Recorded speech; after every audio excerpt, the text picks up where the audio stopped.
An ominous encounter. Ellie couldn't sleep. The events of the previous night replayed in her mind, vivid and unsettling. The rhythmic drumming, the spectral boy, the silent warning. All of it had left an indelible mark on her. She had witnessed something extraordinary, but she couldn't shake the feeling that the apparition was more than a passive echo of the past. It wanted her to understand something. Callum was uncharacteristically quiet as they ate breakfast in the castle's cafe. Usually quick with a sarcastic remark or a skeptical jab, he seemed lost in thought, pushing scrambled eggs around his plate. "You're awfully quiet this morning," Ellie said, trying to lighten the mood. Callum glanced up, his expression unreadable. "I'm just trying to wrap my head around what we saw."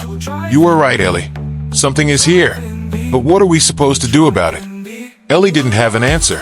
Instead, she took a sip of her coffee and looked out the window at the castle courtyard, where the day's first visitors were starting to gather. A disturbance in the air. By mid-afternoon, Ellie and Callum were back in the research office, poring over documents and maps.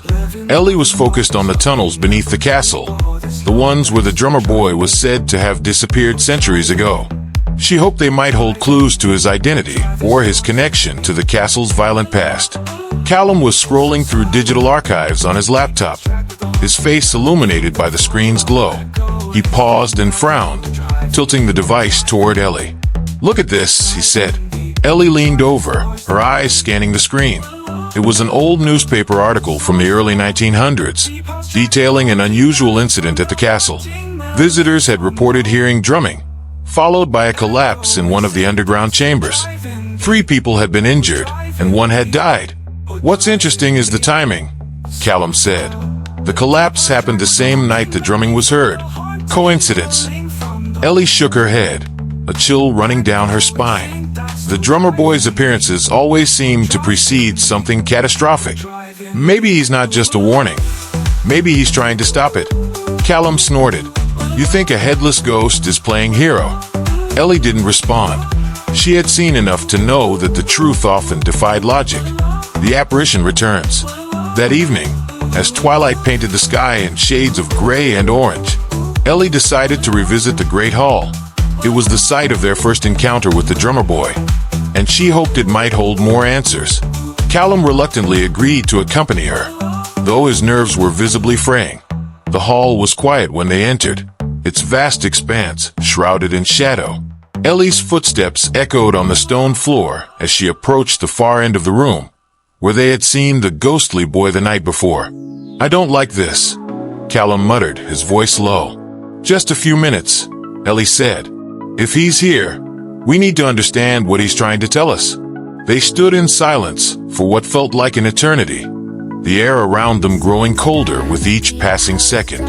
Then, faint at first but unmistakable, the drumming began. Ellie's heart raced as the sound grew louder, resonating through the room.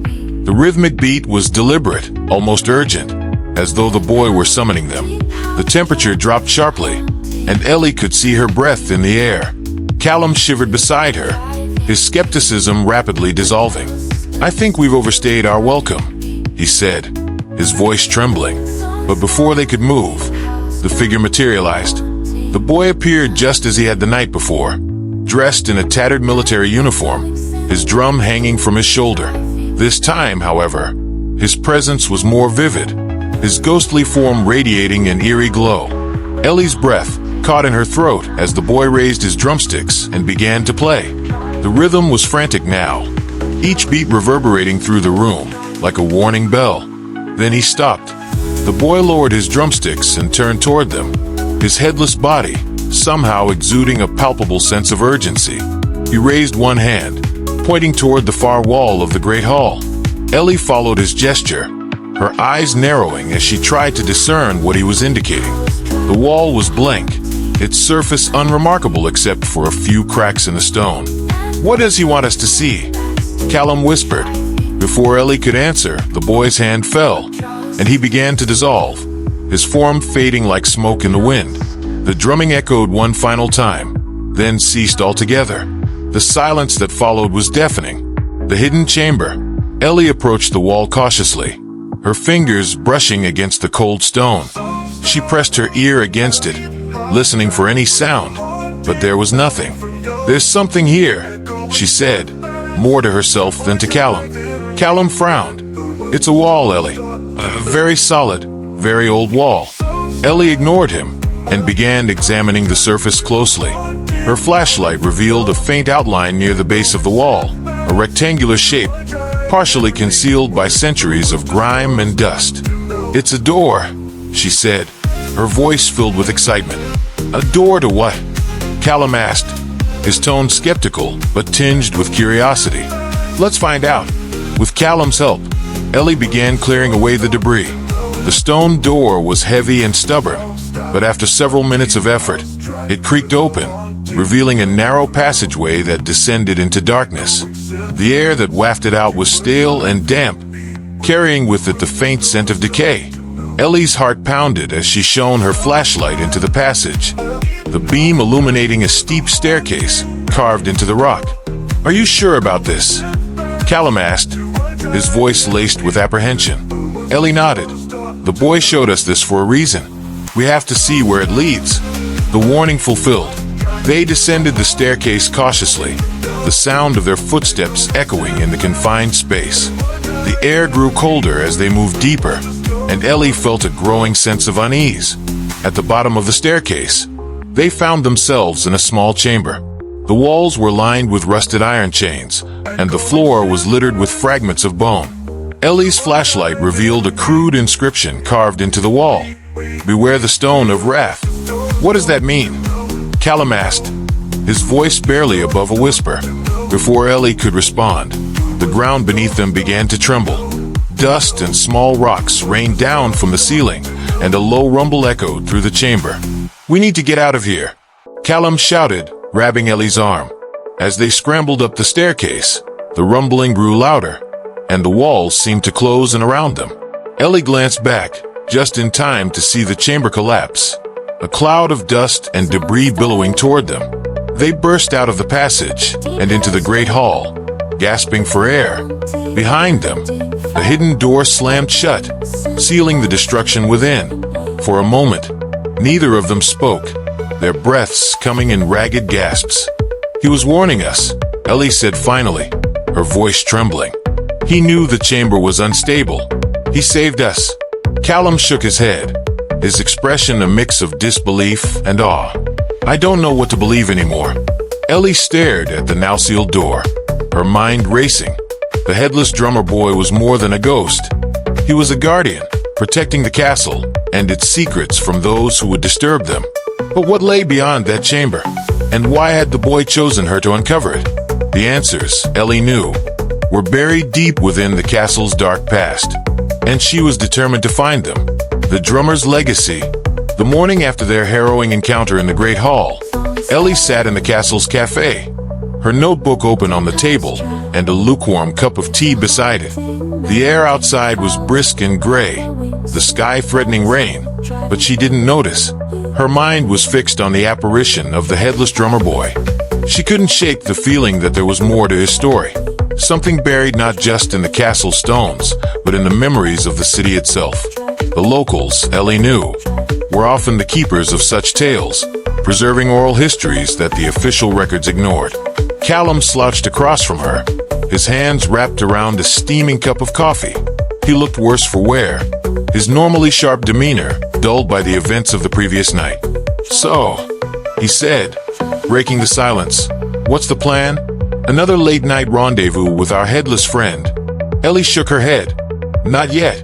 We need context. If the drummer boy really appears before disasters, I want to know what the locals have to say about it." Callum raised an eyebrow. "You mean you want to sift through centuries of ghost stories?" "They're not just stories," Ellie replied, her tone firm. "Legends like this don't survive unless there's truth at their core." He sighed, leaning back in his chair. "Fine, but don't expect me to charm anyone. That's your department." Ellie smirked. "You're more charming than you think, Callum, when you try." Whispers of the past. They began their inquiry in a small pub just outside the castle grounds. The place was a labyrinth of low wooden beams and faded tartan decorations, its walls lined with old photographs of Edinburgh. It smelled of ale and hearth smoke, and the air buzzed with the quiet murmur of patrons. Ellie approached the bartender, a stout man with a thick beard and a weathered face that spoke of decades behind the counter. "Excuse me," Ellie said, offering a warm smile. "I was wondering if you might know anything about the headless drummer boy at the castle." The bartender's face darkened. I know the tale," he said, his voice gruff, "but it's not one I care to dwell on. Bad luck, that boy." "Bad luck how?" Ellie pressed. The bartender wiped his hands on a rag, glancing around as if to ensure no one was eavesdropping. "Whenever folk hear his drum, it means trouble's coming. War, famine, death. Take your pick. The lad's a herald o' misery, if you ask me." Ellie scribbled furiously in her notebook. "Do you know when he was last seen?" The man frowned, his brow furrowing. "Not sure. Been years, I'd wager. But some claim to have heard him before the Second World War. The castle was a barracks then, and they say the soldiers heard drumming in the dead o' night. Weeks later, war broke out." Ellie nodded, her pulse quickening. This was exactly the kind of connection she was looking for. A tapestry of tragedies. Their next stop was an antique shop tucked away in a narrow alley. The shopkeeper, an elderly woman named Mrs. McCready, was more forthcoming than the bartender. She greeted them with a knowing smile, her gray hair pinned back beneath a tartan shawl. "Ah, the drummer boy," she said when Ellie mentioned the legend. "I've heard the tales. My grandmother used to say his drumming was a call to arms, a warning that blood would soon be spilled." Ellie leaned forward. "Did your grandmother ever see him?" Mrs. McCready shook her head. "No, but she heard the drum once. It was just before the Rising '45, when Bonnie Prince Charlie's men marched on the city. She said the castle's defenders were restless that night, muttering about hearing a ghostly drum. The next morning, the rebels attacked." Ellie jotted down the account, her mind racing. Each story seemed to add another layer to the drummer boy's legend, reinforcing the idea that he was tied to moments of upheaval and violence. "But there's more to it than that," Mrs. McCready continued, her voice dropping to a conspiratorial whisper. "The drummer's tied to the land itself, they say, to the stone o' Castle Rock. Whatever binds him, it's older than the castle. Older than Scotland, maybe." Ellie's pen faltered, her curiosity piqued. "What do you mean?" The woman shrugged, her expression turning somber. "There are things in this world we weren't meant to understand, lass. The drummer's just a piece of it, a shadow of something darker, the curse of the drummer." As the day wore on, Ellie and Callum continued to collect stories, piecing together a fragmented tapestry of the headless boy's legend. They spoke to an elderly man who swore he'd heard the drumming during the 1970s, just before a fire broke out in the castle's armory. Another local recounted a chilling tale from the early 1800s, when soldiers stationed at the castle reported seeing the boy days before an outbreak of cholera swept through the city. Each account added to the sense of foreboding that hung over the drummer's appearances. He wasn't just a ghost, Ellie realized. He was a harbinger, a warning of death and destruction. Callum, however, remained skeptical. As they walked back toward the castle, he voiced his doubts. "Don't you think it's a bit convenient?" he said. "All these disasters, all these sightings. It's easy to connect the dots after the fact. People want to believe there's meaning in chaos." Ellie shook her head. "It's more than that, Callum. The drummer isn't just a passive observer. He's trying to tell us something. Last night, he pointed us to that chamber. He wanted us to see it before it collapsed. Or he led us into a death trap," Callum muttered. Ellie stopped walking and turned to face him. "You saw him, Callum. You heard the drums. Doesn't that make you wonder why?" Callum met her gaze, his skepticism wavering.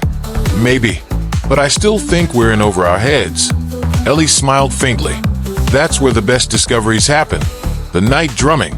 That evening, as the castle's gates closed and the tourists dispersed, Ellie and Callum prepared for another night of observation. Ellie couldn't shake the feeling that the drummer boy would return, and she wanted to be ready. They stationed themselves near the castle keep, where the air was still and heavy with anticipation. Hours passed in silence, the darkness growing thicker with each passing moment. And then it began. The drumming was faint at first, barely audible over the wind, but it grew steadily louder, each beat resonating through the stone like a heartbeat. Ellie felt her chest tighten as the sound enveloped them, filling the air with its eerie cadence. She turned to Callum, her eyes wide. "Do you hear it?" Callum nodded, his face pale. "Yeah, I hear it." The sound seemed to move, circling them like an invisible presence. Ellie's flashlight cut through the darkness, but there was no sign of the boy. Then, from the shadows, a figure emerged. The headless drummer boy stood before them, his form glowing faintly in the night. He raised his drumsticks and began to play, the rhythm more urgent than ever. Ellie's breath caught in her throat as she watched, her mind racing to decipher his message. "What does he want?" Callum whispered, his voice trembling. Ellie didn't answer. She was transfixed by the boy's movements, the deliberate precision of his drumming. He seemed to be pleading with them, his headless form exuding an almost palpable desperation. Then, abruptly, he stopped. The boy lowered his drumsticks and pointed toward the castle gates. Ellie followed his gesture, her stomach sinking as she saw what lay beyond. In the distance, a figure stood at the edge of the courtyard, shrouded in darkness. It didn't move, but its presence was undeniable, a shadow that seemed to pulse with malevolence. The drummer boy's form began to dissolve, his warning delivered. As he faded into the night, Ellie felt a wave of dread wash over her. "Something's coming," she said, her voice barely above a whisper. Callum nodded, his face pale. "And I don't think we're ready for it." Dreams of the forgotten. Ellie hadn't meant to fall asleep. After the events of the night, after the boy's frantic drumming and the shadowed figure by the gates, her nerves had been strung too tight to even consider rest. She'd spent hours poring over her notes and sketches, trying to connect the ghostly warning to the castle's long and bloody history. Callum had retreated to his room shortly after their return, muttering about needing sleep to maintain his sanity. Ellie had stayed behind in the office, determined to uncover something, anything, that might explain what they'd witnessed. But as the clock ticked past 3 a.m., exhaustion took hold. The pen slipped from her hand, and her head sank onto the open notebook, her breathing slowing as the darkness of the room folded around her. The first dream.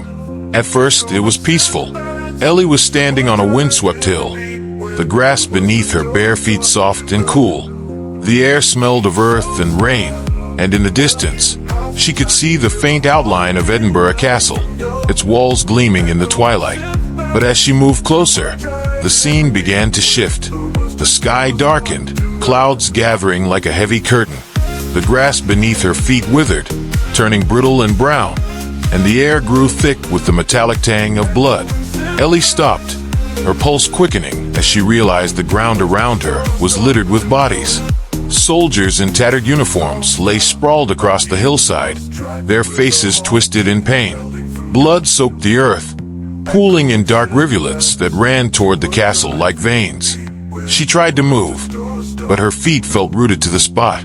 A sound reached her ears, a faint, steady drumming that seemed to grow louder with each beat. Her eyes darted toward the castle, where the headless drummer boy stood silhouetted against the battlements. He raised his drumsticks, and the rhythm changed, becoming frantic and uneven, as though he were summoning something. The air around Ellie grew cold, and the ground beneath her began to quake. The bodies on the hillside stirred. One by one, the fallen soldiers rose, their movements jerky and unnatural. Their eyes glowed with a dull, sickly light as they turned toward Ellie, their mouths opening in soundless screams. The drummer's rhythm reached a fever pitch, and Ellie tried to run, but the earth opened beneath her, swallowing her whole. A startling awakening. Ellie woke with a start, her breath coming in short, sharp gasps. She sat upright, blinking against the dim light of the office, her pulse pounding in her ears. Her notebook lay open before her, the ink smudged where her head had rested. For a moment, she couldn't remember where she was, the vivid images of the dream still fresh in her mind. "Get it together," she muttered to herself, running a hand through her hair. The sound of footsteps startled her, and she turned to see Callum standing in the doorway, his face etched with concern. "You look like you've seen a ghost," he said. Ellie managed a weak laugh. "Something like that." Callum crossed the room, and perched on the edge of the desk, his arms folded. What happened? Ellie hesitated, unsure how much to share. The dream had felt so real, as though she'd been transported into another time. But Callum was already skeptical of her theories, and she didn't want to give him more reason to doubt her. Just a bad dream, she said finally. Probably from everything that's happened. Yeah, well, that makes two of us, Callum said, rubbing the back of his neck. I couldn't sleep either. I kept hearing that damn drumbeat in my head. Ellie's stomach tightened. Did you hear it just now? Callum shook his head. No, just in my dreams. Or maybe I imagined it. Either way, I'm officially creeped out. Ellie forced a smile, but her unease lingered. The dream had been too vivid, too specific to dismiss as a product of stress. There was something about it, something tied to the castle's history and the drummer boy's warning. The second dream. That night, Ellie tried to stay awake, but her exhaustion won out again. This time, she was prepared for the dreams, or so she thought. She found herself standing in a dimly lit chamber, the walls lined with rusted iron chains. The air was thick and oppressive, and the faint smell of decay lingered. Ellie recognized the chamber immediately. It was the same one she and Callum had discovered the night before.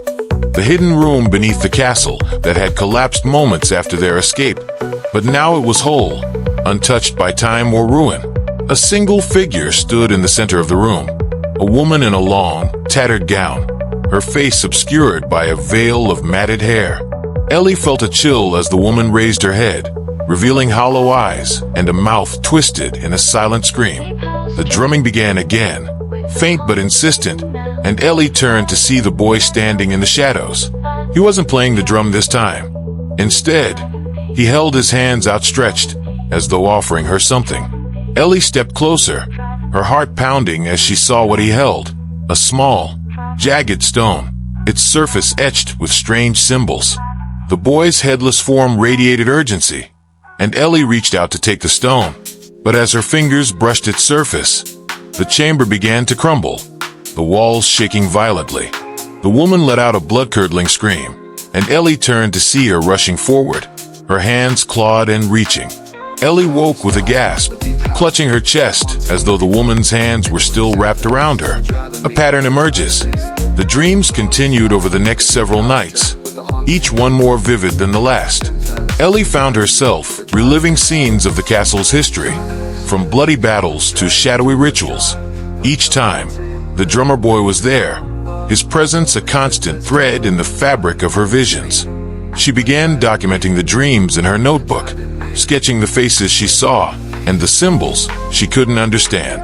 The jagged stone appeared in every dream, and Ellie became convinced it was the key to understanding the drummer boy's warning. I think he's trying to show me something, she told Callum one morning, her voice filled with both excitement and dread. Callum frowned. Or he's messing with your head. Ghosts aren't exactly known for their straightforward communication skills. Ellie shook her head. It's not random, Callum. There's a pattern. The dreams, the stone, the warnings. They're all connected. Callum sighed, running a hand through his hair. If you're right, then what's the next step? Ellie hesitated.